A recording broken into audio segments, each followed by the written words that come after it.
Shalom semua saudaraku, dimanapun Anda bisa bergabung bersama dengan program kita kali ini, yaitu dalam program Firman Allah yang Hidup.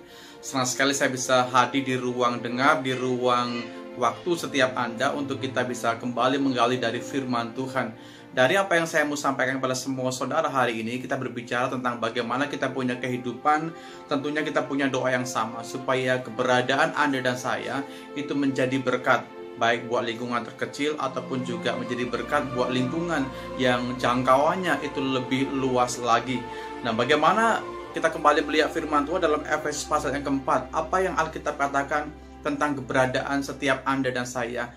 Di dalam Efesus pasal 4, kalau mengacu kepada ayat 4, 5, dan 6, begini bunyi firman Tuhan. Satu tubuh dan satu roh, sebagaimana kamu telah dipanggil kepada satu pengharapan yang terkandung dalam panggilanmu, satu Tuhan, satu iman, satu baptisan, satu Allah dan Bapa dari semua, Allah yang di atas semua dan oleh semua dan di dalam semua. Bagaimana firman Tuhan katakan bahwa sesungguhnya setiap Anda dan saya itu merupakan anggota tubuh Kristus. Setiap kita menjadi satu karena Kristus telah menyatukan keberadaan setiap kita. Ya, seperti anggota tubuh, kita bisa ada yang jadi kaki, ada yang jadi tangan, ya, ada yang jadi bagian jari-jari mungkin saudaraku. Tapi semuanya berfungsi, semuanya melengkapi bahwa itulah tubuh Anda dan saya.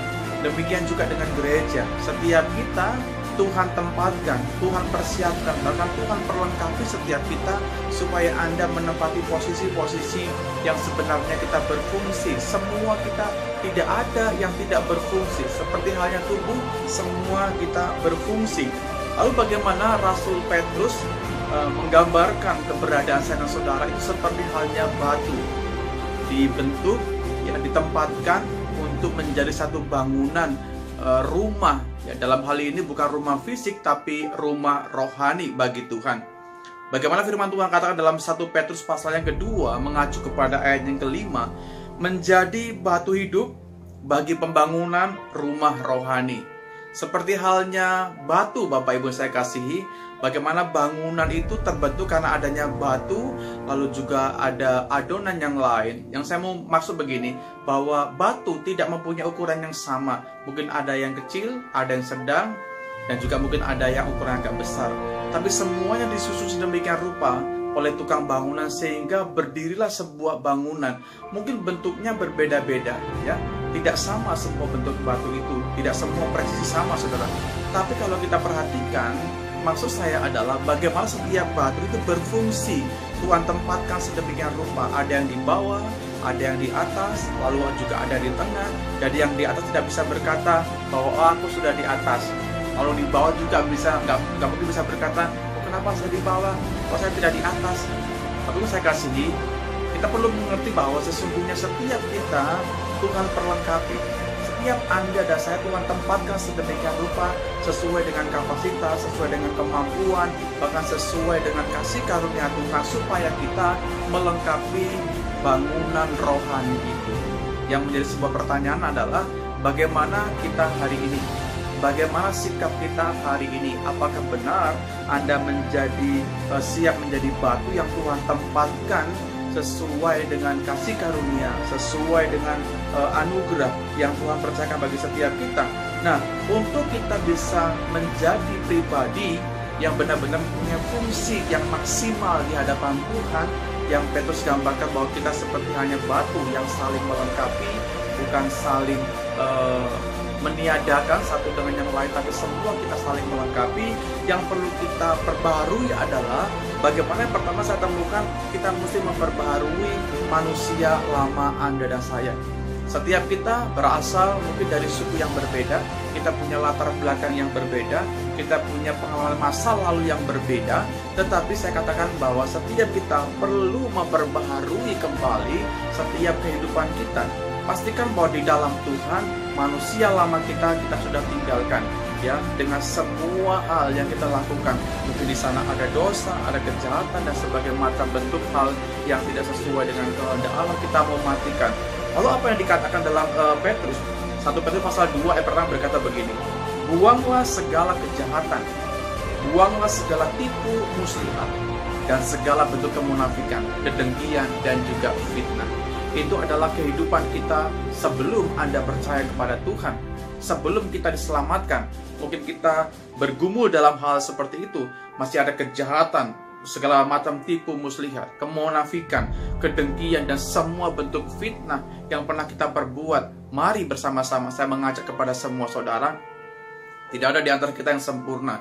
Ketika Anda percaya sama Yesus, seperti tidak pernah melakukan hal demikian. Tapi setiap waktu kita mau bersedia dipulihkan oleh Tuhan, kita mau menanggalkan manusia lama kita, itu langkah yang pertama saudara, untuk Anda dipakai oleh Allah menjadi batu bagi pembangunan rumah Allah atau bait Allah. Setiap kita harusnya berani untuk kita diproses. Ya, setiap kita mengalami sebuah proses, semua kita mengalami itu. Batu saya katakan tadi, mungkin dia begitu bentuknya nggak tepat, tukang bangunan akan sedikit mengikis, mungkin memotong, ya, juga mungkin akan memukul sedemikian rupa sehingga dia bisa bagus posisi Bapak Ibu Saudara. Yang pasti ada proses, sakit mungkin, ya saya katakan sakit. Tapi ketahuilah bahwa di balik semuanya itu, endingnya Anda akan melihat bagaimana karya Tuhan yang luar biasa terjadi bagi setiap kita. Langkah yang pertama adalah buang manusia lama Anda dan saya. Yang kedua, saya temukan bagaimana setiap kita harusnya memperbaharui kembali setiap iman, percaya kita kepada Tuhan. Saya bilang kepada semua saudara hari ini, jangan pernah ragu menjadi anak Tuhan. Jangan pernah bimbang engkau percaya kepada pribadi Yesus. Sesungguhnya ketika engkau percaya dan beriman kepada Yesus, maka setiap hal dalam hidup kita semuanya menjadi baru, saudaraku. Bukan berbicara soal raut wajah, bukan berbicara soal rambut, muka, baju dan seterusnya, bukan. Saya berbicara soal roh Anda dan saya. Yang saya tahu bahwa Tuhan akan memperbaharui setiap roh setiap kita. Tuhan akan memperbaharui kembali setiap iman, percaya, pengharapan, kasih-Mu kepada Tuhan. Jadi poin yang kedua, untuk setiap kita mau menjadi berkat dan menjadi batu yang dipakai oleh Tuhan di dalam pembangunan bait Allah atau rumah Allah tadi, bahwa sesungguhnya setiap kita memperbaharui kembali iman, percaya kita kepada Tuhan. Ada banyak hal dalam hidup kita yang akan menghancurkan, yang seperti akan menggerus iman Anda ketika kita bertemu dan berjumpa dengan hal-hal yang mungkin berat hari ini. Bagaimana krisis terjadi di mana-mana, saudaraku yang saya kasihi, dan sepertinya semua jalan tertutup, ke kanan, ke kiri, ke depan, belakang, sepertinya jalan semua serba sulit. Tapi dengar saudaraku, ketika engkau percaya, beriman kepada pribadi Yesus, ada jalan yang terbuka, ada solusi bagi semua ketakutan, ada jawaban dari semua doa. Bahkan saya katakan ada berkat dari sekian banyak hal yang Anda harapkan dari Tuhan. Dengar saudaraku, percaya setiap kita punya fungsi. Tidak ada di antara kita pun yang Tuhan tidak akan pakai. Setiap engkau punya potensi untuk bisa menjadi berkat. Ya, mungkin kau berkata, saya tidak pandai berkhotbah, Pak. Saya bukan worship leader yang mungkin bisa memimpin dalam ibadah besar di gereja. Dengar saudaraku, tidak ada di antara kita yang tidak berfungsi. Yakinkan bahwa setiap batu itu, sekalipun mungkin dia bentuknya tidak jelas, tapi dia ditempatkan di dalam pembangunan, dan itulah Anda dan saya. Hari ini bersyukur dengan posisi kita. Apapun yang Tuhan percayakan, bersyukur di dalamnya. Tuhan akan bekerja luar biasa. Puji Tuhan. Ini renungan buat program kali ini. Saya berdoa supaya setiap firman yang kita bisa dengar menjadi berkat bagi setiap kita, menjadi inspirasi supaya kita punya kehidupan lebih baik lagi.